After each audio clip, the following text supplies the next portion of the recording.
সংস্কার তো শুরু করেছি আমরা 2 বছর আগে।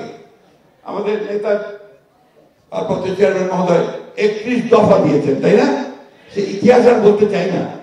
কত কত ভাবে আমরা বিভিন্ন রাজনৈতিক দলের সঙ্গে কথা বলে প্রায় 2 বছর আলোচনা করে আমরা 31 দফা দিয়েছি। 31 দফার মধ্যে সবকিছুই আছে। তাই ওই যুক্তি খুব খোলা যুক্তি যে আগে সংস্কার হবে, তারপরে নির্বাচন হবে। নির্বাচন কেন চাইছি আমরা?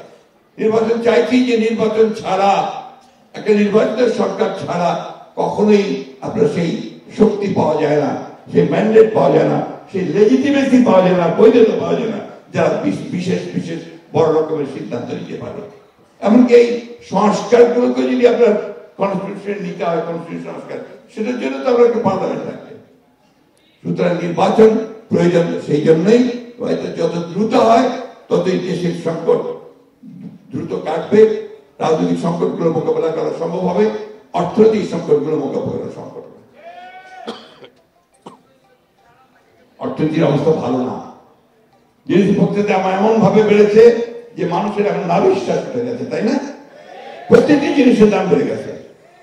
আমি অন্তর্বর্তীকালীন সরকারকে বলবো, অনুগ্রহ করে ওই দিকে নজর দিন, অনুগ্রহ করে সুশাসনের দিকে নজর দিন।